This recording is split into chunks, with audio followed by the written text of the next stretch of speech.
ఇంటి light bill, నల్లా bill, property tax, పోలీసులు వేస్తున్న చాలానాలు, ఆదాయ కుల ధృవీకరణ పత్రాలు, ration card, Aadhaar card, fee reimbursement, ration పంపిణీ, ప్రభుత్వాలకు సంబంధించిన చాలా రకాల పనులకు ప్రజలు మీ సేవా సెంటర్ల మీద ఆధారపడి వాళ్ళ పనులు చేసుకుంటున్నటువంటి విషయం తెలుస్తుంది.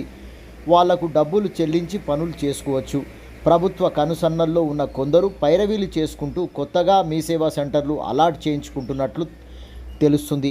దశాబ్దాల కాలంగా మీ సేవా సెంటర్లు మీదనే బతుకుదెరువుగా సాగిస్తున్న వారికి వారు నిర్వహించుకుంటున్న మీ సేవా సెంటర్లు రద్దు కానున్నాయా అనే ప్రశ్న మొదలైందని తెలుస్తుంది. కొత్తగా పర్మిషన్ ఇస్తే పాతవి రద్దు చేస్తున్నారనే విషయం ఇప్పుడు పాత మీ సేవా సెంటర్లు నిర్వహిస్తున్న వారు ఆగమ్య గోచరమైనటువంటి పరిస్థితిలో తయారైందని తెలుస్తుంది. వారు ఆందోళన చెందుతూ ప్రభుత్వాలు మారగానే ఇలాంటి పనులు నిర్వహించే వారి పరిస్థితి త్రిశంకు స్వర్గం మారిందని, అతిగతి లేకుండా పోవడంతో బతుకులకు భరోసా లేకుండా పోతుందని వాపోతున్న మీ సేవా సెంటర్ల నిర్వాహకులు మీ సేవా సెంటర్ల నిర్వహణకు కమిషన్ ఇస్తుంటారు. ఒక్కో సేవకు ఒక్కొక్కరు కొన్ని డబ్బులు తీసుకొని సేవలు చేస్తూ ఉంటారు.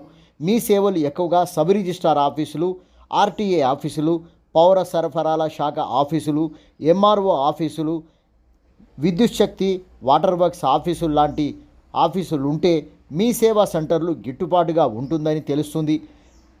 తెలంగాణ రాష్ట్ర ఐటీ మంత్రిత్వ శాఖ కిందికి వచ్చే మీ సేవా సెంటర్లు ఉంటాయి.